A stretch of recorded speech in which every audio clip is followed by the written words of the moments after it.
teenager, I got it into my mind that I needed a mentor.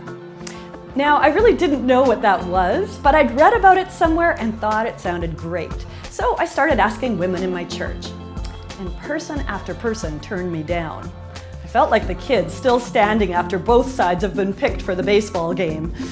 In retrospect, I think that it wasn't so much that nobody wanted me on their team, at least that's what I'm telling myself now, but I think it was that these women were intimidated by the idea of mentorship, and they weren't altogether sure what it was I was asking for.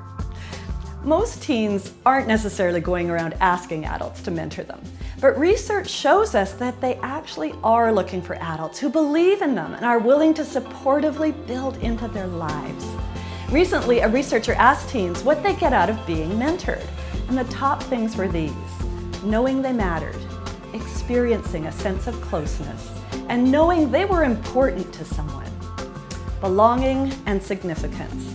This is what mentors bring, and those are powerful things. So how does that look on a weekly basis? Well, here are a few ideas. Number one, start with a plan. Chances are that if you've been uncertain about what mentoring is, they are too. So start the relationship by talking about mentoring. What they expect, what you expect, what this might look like, what they can count on. Pick a regular time to meet so that they can relax into knowing that they can count on you. And then be there if you said you would, even if they aren't. And when you're making your plan, let them know why you are excited about meeting with them. Number two, build a relationship. Building something is an intentional thing. It implies that you realize that this thing isn't going to just magically exist. You're expecting to do some work to make it happen. So what does that mean? It means that you spend some time getting to know about them intentionally. Be a fan. Cheer them on in the things that are important to them. Find things that they can be an expert on and teach you about. Remember things that are important to them. Be an encourager. Tell them when you see good things in them. Do what you said you'd do. These are all part of forming a relationship. Number three, ask some good questions. We're not really great at asking questions, but we need to do this not like a prosecutor in a courtroom, but like an explorer who believes that they are a treasure to be discovered. So what does that look like in my weekly mentoring times? Well, usually it starts with a topic, a happening, or even just an invitation to share something encouraging or something difficult that happened that week. The best questions are open-ended ones. That means ones that they can't answer easily with one word, like, tell me about your week, or what do you think's important to the kids at your school? Or give me a picture that describes how you feel about that. Don't be afraid of silence, and don't be afraid to go first as a way of getting them to open up. Just remember that this time is about them and not about you.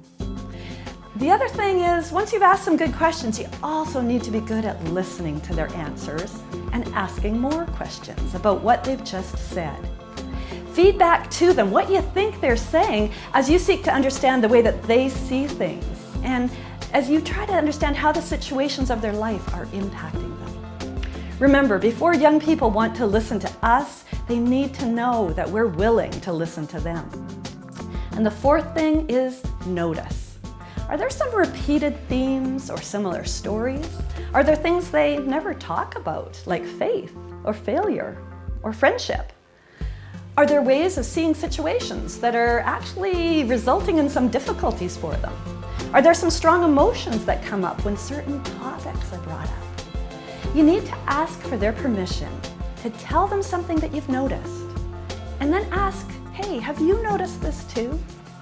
Ask them what they think that means. And don't rush in with your answers.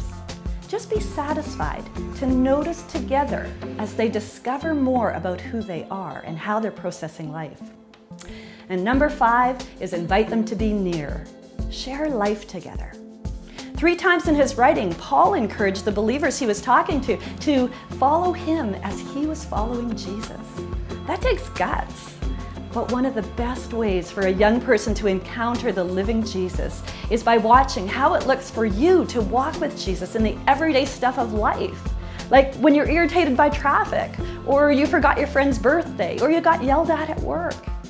invite them into your faith journey, which just might include asking them to pray for you as you follow after Jesus.